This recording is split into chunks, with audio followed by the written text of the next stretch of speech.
샬롬. 새로운 한 주의 시작, 주님의 날에 하나님의 평안과 은혜로 인사를 전합니다. 오늘도 허락하시는 말씀으로 충만하여져서 새로운 한 주간을 생명과 말씀과 기쁨으로 가득 채우는 우리 모두가 되기를 소망해 봅니다. 오늘 5월의 세 번째 주일, 저희 살아나서 살리는 교회에 주시는 하나님의 말씀은 특별히 공동 번역으로 사무엘하 13장 21절을 본문으로 하는 정말로 사랑한다면 묻어둠의 저주를 풀어라 라는 제목의 말씀입니다. 먼저 공동 번역으로 된 본문을 함께 읽어보도록 하겠습니다. 다윗 왕은 이 이야기를 듣고 몹시 화가 났지만 암논이 사랑하는 맏아들이라 기분 상할 말을 하지 않았다. 아멘. 좋은 게 좋은 거다라는 말이 있습니다. 이 말은 처한 상황과 쓰는 사람에 따라 긍정적으로도 부정적으로도 사용됩니다.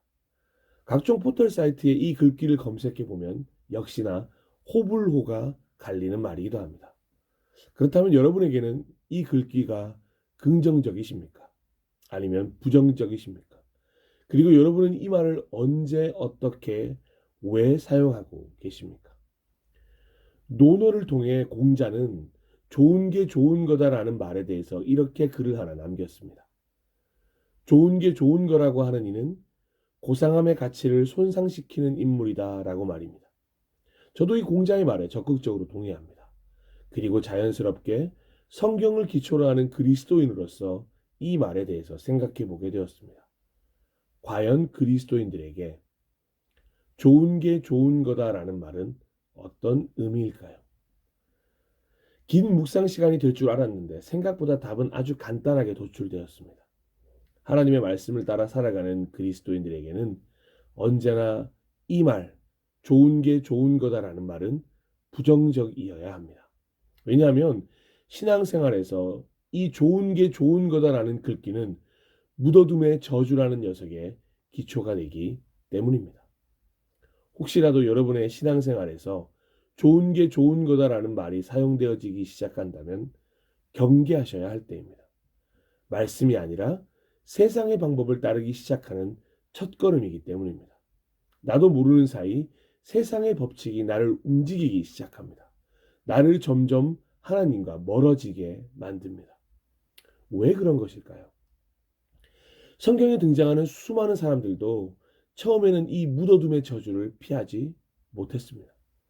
성경에는 하나님이란 기준 없이 세상의 기준으로 좋은 게 좋은 거다라는 세상 풍요에 몸을 맡기며 살았던 수많은 믿음의 선배들의 시작이 기록되어 있기 때문입니다. 아담과 하와로부터 시작하여 아브라함으로부터 시작된 믿음의 가문 사람들도, 사무엘서의 문을 열었던 엘리 제사장도 포함이 됩니다. 그리고 오늘 본문에 등장하는 믿음의 왕 다윗도, 그리고 신약 성경 사도행전에 등장하는 아나니아와 삽비라에 이르기까지 어찌 보면 이스라엘의 역사 자체가 바로 좋은 게 좋은 거다를 몸소 실천했다고 해도 과언이 아닐 것입니다. 그런데 그 결과가 어떠했는지 아십니까? 그 어느 누구도 묻어둠의 저주를 피해가지 못했습니다. 좋은 게 좋은 것이니 그저 묻어두자고 했던 그 일이 결국에는 자신들의 발목을 붙잡게 되는 저주를 만나게 된 것입니다. 매번 그랬습니다. 그래서 오늘 그 많은 사건들 중에 잠시 다윗의 이야기를 나눌까 합니다. 이 이야기는 사무엘하 13장을 배경으로 하고 있습니다. 당시 다윗 왕에게는 많은 자녀가 있었는데 그 자녀 중 다윗에게서 가장 많은 사랑을 받은 이는 이스라엘 여인 아히노함의 소생인 첫째 아들 암논입니다. 대부분 우리아의 아내에게서 태어난 솔로몬을 가장 사랑했을 것이라고 생각하지만 사실 다윗도 장자에 대해서 가장 큰 마음을 가지고 있었던 이스라엘의 평범한 아버지였습니다. 그런데 그런 다윗 왕의 사랑하는 첫째 아들 암논에 대한 슬프고 안타까운 일화가 사무엘하 13장에 등장합니다. 솔직히 설교로 하고 글로 적기도 참 민망한 일화입니다. 다윗 왕의 첫째 아들 암논은 아버지의 다른 아들 압살롬의 누이 다말을 사랑하게 됩니다. 당연히 자신에게도 누이였습니다. 그런데 한 아버지를 둔 이복 여동생을 사랑하게 된 것입니다. 그런데 더 민망한 것은 그 여동생 다말이 처녀라는 사실 때문에 어찌하지 못해 병까지 얻게 되었다는 것입니다. 사무엘하 13장 2절입니다. 암논은 자기의 누이 다말을 사랑하였으나 처녀이므로 어찌할 수 없는 줄을 알고 병이 나고 말았다. 도무지 이해가 되지도 않고 이해하고 싶지도 않은 일이 일어나고 있는 것입니다. 대체 이런 이상한 캐릭터가 어디로부터 등장하게 된 것일까요? 그런데 이런 암논의 마음을 부채질하는 사건이 발생하게 됩니다.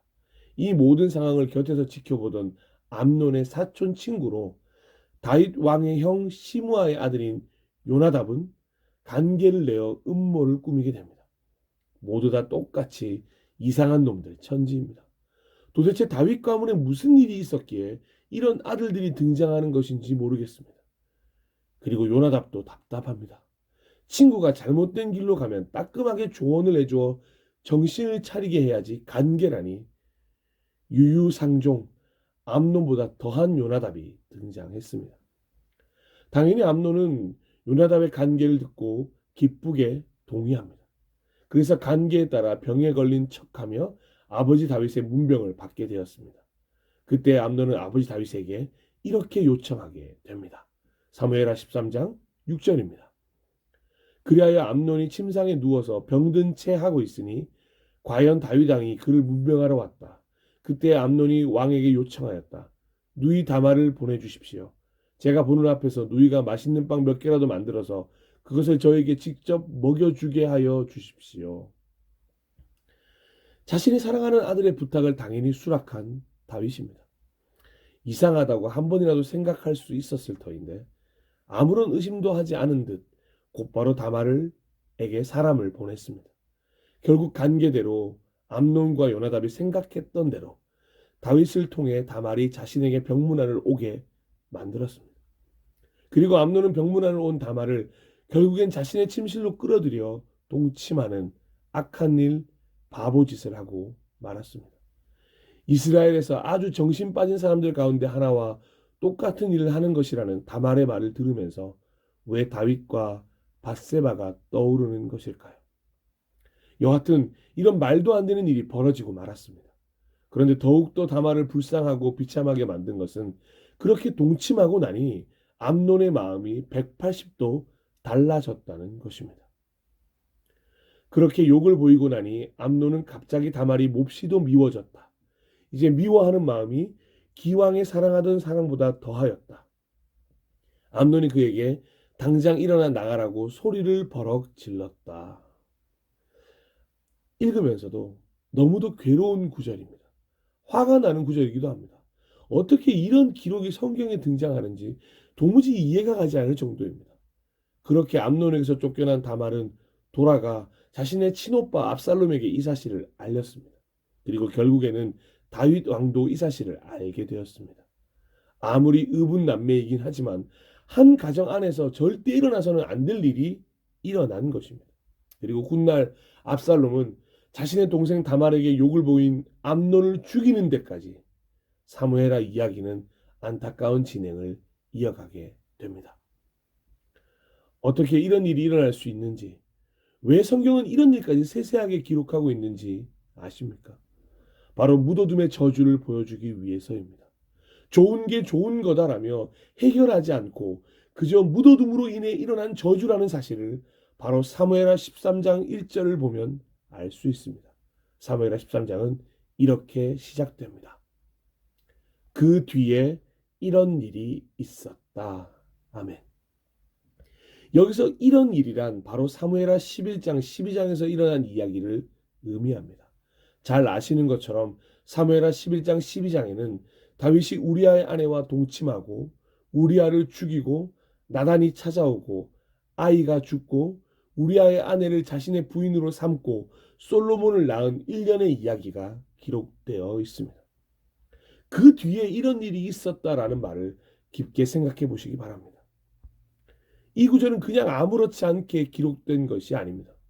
아직 사무엘하 11장, 12장에 등장하는 일들이 13장으로 연결되며 여전히 다윗 왕에게는 해결되지 않은 이야기라는 것을 보여주고 있습니다. 우리가 볼 때는 12장에서 13장으로 쉽게 넘어오는 듯 보이지만 이렇게 저렇게 잘 넘어간 듯 보였지만 아니었습니다. 왜 그럴까요? 왜 사무엘하 13장은 사무엘하 11에서 12장에 나오는 다윗의 이야기를 계속해서 고발하며 이어가고 있는 것일까요? 사무엘하 12장을 보면 다윗이 분명 나단 선지자 앞에서 죄를 고백하는 모습을 보였으니 일단락된 것이라 생각했는데 그것이 아니었던 것일까요? 도대체 어떤 모습이 다윗의 묻어둠이며 좋은 게 좋은 거다라는 생각일까요? 다윗은 우리아의 아내 바세바와의 사이에 태어난 첫 번째 아들이 죽었을 때 바세바와 함께 다시 동침하여 아이를 낳는 것보다 오히려 함께 하나님 앞에 나아가 자신들의 죄를 토로하며 하나님의 은혜를 구하는 데 먼저 집중해야 했습니다. 그리고 자신이 한 행동에 대해서 부끄러워하며 용서를 구할 수 있어야 했습니다. 그런데 다윗은 그렇게 하지 않았습니다. 평소 같았으면 하나님 앞에 엎드려 토로하고 용서를 구하며 통곡했을 다윗 왕이었지만 무슨 이유 때문인지 이번에는 그렇게 하지 않고 밧세바와 다시 동침하게 됩니다. 그런데 바로 이 잘못된 선택이 다윗의 가정에 조금씩 균열이 일어나게 한 것입니다. 왜일까요? 우리가 미처 생각하지 못했던 결국 사무엘하 11에서 12장의 이야기를 통해 가장 상처를 받은 사람들이 있었다면 바로 다윗의 가족들이라는 것을 성경은 보여주고 있는 것입니다. 다윗은 다윗의 가족들이 겪어야 할 상처에 대해서 그 어떤 사죄도 행동도 하지 않았습니다. 오히려 자신의 이런 잘못된 행동을 통하여 앞으로 어떤 일이 벌어지더라도 아버지 다윗도 똑같았다는 핑계를 만들어주게 된 것입니다. 그래서 그 결과로 오늘 사무엘하 13장의 암논과 다말의 일과 같이 결코 일어나지 말아야 할 일이 바로 다른 곳도 아니고 가정 안에서 일어나게 된 것입니다. 어찌 보면 암논이 오늘 행한 일은 다윗 가정의 불행 중 시작에 불과합니다. 하나 둘씩 가정에서 균열이 일어납니다. 그리고 너무도 안타깝고 슬프지만 앞으로 다윗의 가정은 균열을 넘어 분열로 이어지게 됩니다. 다윗은 밧세바 때도 그렇고 오늘 암논과 다말 때도 충분히 이 묻어둠의 저주를 피할 수 있었습니다. 암논이 다말을 불러달라고 말했을 때 누가 봐도 이상한 부탁이었기에 다윗은 충분히 이런 사태를 막을 수 있었습니다. 하지만 이미 아들 앞에서 상식적으로 이해가지 않는 행동을 아버지인 본인이 먼저 보였기에 이런 비상식적인 요구를 들어줄 수밖에 없었습니다. 더더욱 자신이 사랑하는 첫째 아들의 부탁이니 어쩔 수 없이 들어줬을 가능성이 많습니다. 그러니 이런 비상식적인 관계를 미리 눈치챈 다말은 암논에게 차라리 아버지 다윗 왕에게 자신을 부인으로 달라고 말하면 줄 것이라는 것까지 이야기했던 것입니다. 어떻게든 다윗은 충분히 이 저주를 막을 수 있었습니다. 하지만 다윗은 그러지 않았습니다. 그냥 좋은 게 좋은 거니까 흘러가는 대로 내버려 두는 것을 선택했습니다. 그리고 결정적으로 암논이 다말을 범했다는 그 황당하고 분노할 만한 사실을 전해 듣고도 그저 분노하기만 했을 뿐 암논에게 아무 말도 하지 못한 채 또 묻어두고 흘러가게 합니다. 하지만 하나님은 성경은 결코 이런 식의 묻어둠을 허락하지 않습니다. 반드시 그 결과를 만천하에 드러냅니다. 묻어둠의 저주가 임하게 됩니다. 다윗은 가정 내에서 이미 자신의 딸 다말을 지켜주지 못했습니다. 그리고 이 일을 통하여 다말의 친오빠 압살롬의 분노가 걷잡을 수 없이 커짐으로 인하여 형제들끼리 미워하며 결국 이복형 암논을 죽일 수밖에 없는 상황을 만들게 됩니다. 앞으로 일어날 모든 안타까운 상황의 원인이 바로 다윗의 묻어둠 때문이었는데 그런 다윗의 묻어둠의 직접적인 이유를 성경은 이렇게 밝히고 있습니다. 사무엘하 13장 21절입니다. 다윗 왕은 이 이야기를 모두 듣고서 몹시 분개하였다. 그런데 공동번역은 몹시 분개만 하고 아무 행동도 하지 않은 다윗의 행동에 담긴 속마음을 이렇게 고발하고 있습니다. 오늘 본문이 기도했던 사무엘하 13장 21절을 공동번역으로 다시 한번 읽어보겠습니다. 다윗 왕은 이 이야기를 듣고 몹시 화가 났지만 암논이 사랑하는 맏아들이라 기분 상할 말을 하지 않았다. 다윗은 우리아의 아내와 있었던 일도 유야무야 지나간 것처럼 암논이 행한 모든 일도 그냥 묻어두게 됩니다. 그리고 그 일이 있은 후 2년이라는 시간 동안은 아무런 일도 생기지 않았습니다. 모두의 기억에서 사라졌을지도 모르겠습니다. 그런데 그 2년이라는 시간이 다윗이 그토록 사랑하는 첫째 아들 암논과 함께 보낼 수 있는 마지막 시간이었던 것을 다윗은 꿈에서도 생각하지 못했을 것입니다. 그 2년이 지난 후 다윗은 가장 사랑하는 아들을 가장 먼저 잃게 되는 아픔을 경험하게 됩니다. 그리고 그 아픔을 더 크게 만든 것은 큰아들 암논을 죽인 사람이 바로 작은아들 압살롬이었다는 것입니다. 사랑하고 존경하고 축복하는 동역자 여러분, 오늘 나누고 있는 이 모든 이야기는 비단 다윗만의 이야기가 아닙니다. 오늘 우리들의 이야기일 수 있습니다. 그저 좋은 게 좋은 거다를 외치며 고쳐야 할 것을 고치지 않고 바꾸어야 할 것을 바꾸지 않고 변화시켜야 할 것에 대해서 외면하고 지나온 우리의 오늘이 다윗의 잘못된 선택과도 같을 수 있다는 것입니다. 어쩌면 꾸준히도 묻어둠의 저주가 일어날 기초를 만들고 있는 우리의 모습일 수 있다는 것입니다. 그래서 더욱 간절해지는 것입니다. 이 묻어둠의 저주가 임하지 않도록 정말 전심을 다해 이런 묻어둠을 버려야 할 간절함이 생기는 것입니다. 정말로 사랑한다면, 정말로 하나님을 사랑한다면, 정말로 자신을 사랑한다면, 정말로 가족을 사랑한다면, 정말로 사랑한다면 이제 묻어둠의 저주가 시작되지 않도록 좋은 게 좋은 것을 그대로 내버려 두지 말아야 할 것입니다. 말하기 불편하더라도, 상대의 기분이 상한다고 하여도, 당장은 힘들더라도, 발가벗겨지는 부끄러움이 둘러 덮을지라도 그대로 내버려 두고 모른 척하고 싶은 마음이 굴뚝 같을지라도 결코 그냥 넘어가서는 안 되는 일이라면 그냥 넘어가지 말아야 합니다. 우리 곁에서 사라지게 만들어야 합니다.